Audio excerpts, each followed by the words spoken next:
Rewind to 2011. Sony was still reeling.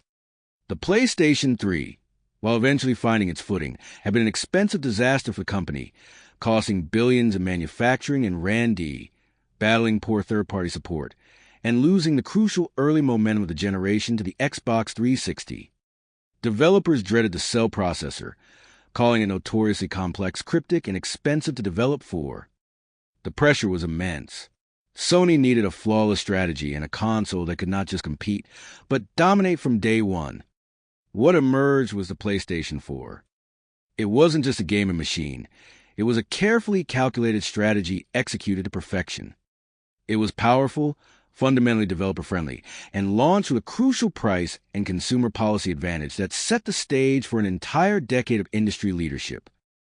This sleek, angular box would go on to sell over 117 million units worldwide, redefine the modern gaming experience with its social features, and deliver a string of cinematic masterpieces that gamers still talk about today. This is the definitive, deep-dive history of the PlayStation 4, the console that didn't just win a generation. It redeemed Sony's legacy, rebuilt trust with the development community, and cemented their vision for the future of gaming. To understand the PS4 success, we have to look back at the PS3 hangover. Sony's stubborn commitment to proprietary, complex hardware, particularly the cell microarchitecture, had created a massive hurdle for external studios. The cell had one main power PC core and 7 specialized processing units, or SPU, which were notoriously difficult to program for simultaneously. Memory was fragmented, requiring developers to manually manage and shuffle data, leading to massive time and cost overruns. Porting a game to the PS3 was often described as a nightmare, forcing developers to expend huge resources optimizing games that often still looked and ran better on the competing Xbox 360 conventional architecture. This developer alienation was Sony's biggest fear heading into the 8th generation. Sony's solution was simple: listen to the developers. Lead system architect Mark Cerny, who famously visited dozens of studios globally to solicit feedback, championed the new internal codename, Project Orbis. The core philosophy of Orbis was a radical departure for Sony: embrace the PC standard. Cerny chose a highly accessible, powerful x86-64 architecture from AMD, featuring an 8-core Jaguar CPU and a custom Radeon-based GPU. Crucially, the PS4 was equipped with a massive 8 GB of unified GDDR5 memory. This was the definitive game-changer. GDDR5 is high-speed memory typically reserved only for dedicated graphics cards, and having 8 GB of it, unified for both CPU and GPU use, provided developers with vast, fast, and, most importantly, easy-to-manage resources. It eliminated the bottlenecks, the manual memory shuffling, and the complexity that had plagued the PS3. For the first time in PlayStation history, developing on the console felt intuitive, easy, and incredibly powerful. This shift meant studios could finally focus on creativity, massive scale, and cinematic fidelity, knowing their effort would translate directly into peak performance. This developer-first approach wasn't just foundational. It was a quiet, internal declaration of war against complexity. The PS4's public unveiling began at the PlayStation meeting in February 2013. While they didn't show the physical console hardware, they unveiled the revolutionary DualShock 4 controller. This wasn't a minor redesign, it was a major overhaul. It included a tactile central touchpad, a built-in speaker, a headphone jack, and most importantly, the share button. This single button integrated instant gameplay recording, live streaming via services like Ustream and later Twitch, and seamless social media sharing right into the system's DNA. It fundamentally changed how players interacted with and broadcasted their favorite games, embracing the nascent creator economy. The PS4 was designed to be instantly social and shareable. But the true, generation-defining, cultural moment came a few months later at E3 2013. This was the pivotal moment where Sony went from contender to undisputed champion. Microsoft had taken the stage first and presented the Xbox One with two crippling announcements that sent shockwaves through the industry. First, the console would cost $499, a full $100 more than many expected, and second, it would implement heavily restrictive digital rights management, DRM, policies, mandating that the console require a constant online connection every 24 hours and severely restricting the resale, lending, and sharing of physical used games through a complex licensing and activation system.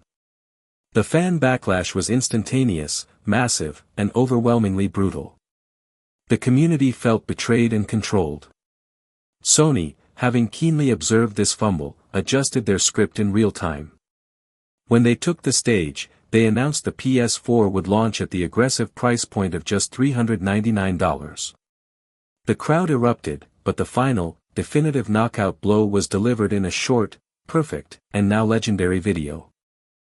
The official PlayStation used game instructional video showed Sony Worldwide Studios president Shuhei Yoshida simply handing a game disc to Sony exec Adam Boyes. The message was undeniable and delivered with viral simplicity: if you want to lend or sell your physical PS4 game, you just hand the disc to your friend.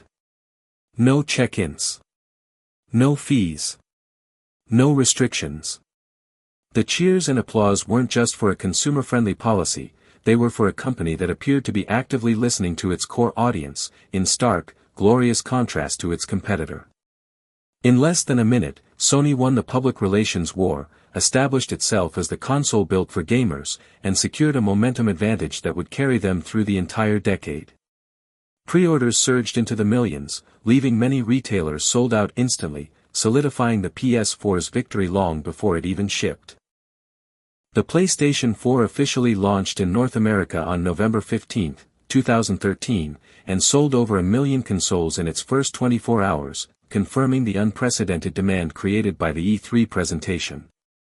The launch lineup, while perhaps not legendary, was solid and diverse, headlined by Killzone, Shadow Fall, Assassin's Creed 4, Black Flag, and the charming but divisive platformer, Knack. However, its true strength lay not in its launch titles, but in that fundamental developer support and the promise of what the accessible system architecture would enable over time. Sony also immediately expanded the ecosystem's accessibility. A key feature was Remote Play, which allowed players to stream and play PS4 games directly onto the PlayStation Vita handheld console over Wi-Fi. This provided a valuable form of off-TV gaming, anticipating and solving a common household issue years before other solutions became mainstream. Additionally, the integration of PlayStation Plus, while controversial for gating online multiplayer, offered a rotating library of free monthly games, creating significant value and locking users into the ecosystem. By 2016, the tech landscape had evolved significantly, specifically with the mainstreaming of 4K displays and the rise of virtual reality. Sony responded with two crucial hardware refreshes.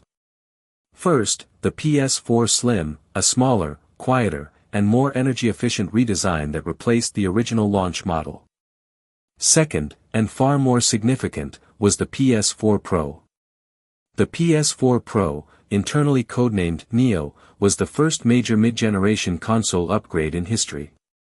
It essentially doubled the GPU power of the base PS4, increased the CPU clock speed, and included an additional 1 GB of conventional DRAM to quickly swap apps like Netflix or the browser, freeing up the main 8 GB GDDR5 for pure game processes. While it wasn't always a true native 4K machine, it used advanced techniques like checkerboard rendering to deliver near 4K visuals and offered boost mode, which dramatically improved the frame rates and stability of older, unpatched PS4 titles. The PS4 Pro essentially created a new category of enhanced console gaming, future-proofing the platform and demonstrating Sony's ability to respond to changing consumer display technology within the same console generation. Furthermore, Sony took a massive technological leap with the introduction of PlayStation VR, PSVR, in late 2016. This was Sony's ambitious effort to bring high-quality, console-integrated virtual reality to the mainstream. Despite the technical challenges of running a complex VR environment on the base PS4 hardware, the affordable price point and the backing of PlayStation's internal studios, with titles like Resident Evil 7 and Astro Bot Rescue Mission, made it the best-selling dedicated VR headset for years. This successful, if complex, gambit showed that Sony was willing to push boundaries and invest in next-generation experiences, keeping the platform cutting-edge and highly experimental. The early wins were about price and policies, but the PS4 enduring legacy is etched into its peerless library. From 2017 onward, Sony's internal studios, collectively known as PlayStation Worldwide Studios, entered a period of creative output often referred to as their golden age. These weren't just great games, they defined a recognizable cinematic style. Sony doubled down on narrative-driven, visually spectacular, single-player, third-person action-adventure experiences. First, Naughty Dog delivered the breathtaking technical polish of Uncharted 4, A Thief's End. This title represented the absolute peak of the base PS4 capabilities, pushing detailed graphics, complex physics, and fluid combat to a level rarely seen. It delivered stunning emotional closure to Nathan Drake's saga, setting a new bar for character animation and action set pieces. They followed this up with the controversial, yet technically groundbreaking sequel, The Last of Us Part Roman 2, a triumph of interactive storytelling and accessibility features that secured hundreds of Game of the Year awards. Meanwhile, From Software crafted the atmospheric and notoriously difficult Gothic masterpiece Bloodborne, a dark exclusive that instantly became a cult classic and inspired countless other action RPGs with its aggressive, rewarding combat loop. A massive shift came from Guerrilla Games, who proved their versatility by transitioning completely from the Killzone shooter series to the vast, beautiful, machine-dominated open world of Horizon Zero Dawn. The technical achievement of Horizon lay in its seamless, stunning world, its unique creature design, and its ability to render massive vistas of robotic dinosaurs on the PS4, demonstrating the power that developers could now harness easily. Insomniac Games delivered the critically acclaimed Marvel's Spider-Man, a game that absolutely nailed the feeling of web-slinging across a stunning, living, breathing recreation of New York City, becoming one of the fastest-selling exclusives in PlayStation history. But perhaps the defining narrative and critical moment came with God of War in 2018.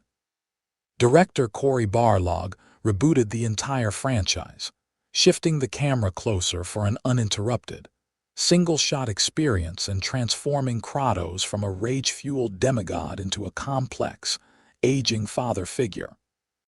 This emotional depth, paired with flawless technical execution and revolutionary combat design, resonated globally, winning multiple Game of the Year awards and setting the definitive standard for cinematic storytelling and artistic maturity for years to come. This consistent, reliable stream of high-quality, polished exclusives, often utilizing the Pro's enhanced capabilities for maximum visual impact, made the PS4 an absolute powerhouse. By the time Ghost of Tsushima provided a gorgeous, final exclusive send-off, the PS4 had built an undeniable, must-have library that cemented its victory. What was your personal favorite PS4 memory? Were you drawn in by the $399 price tag, or did one of those stunning exclusives finally convince you to make the jump? Let me know in the comments below. And if you want more deep dives into console history and the games that defined them, hit that subscribe button. Thanks for watching.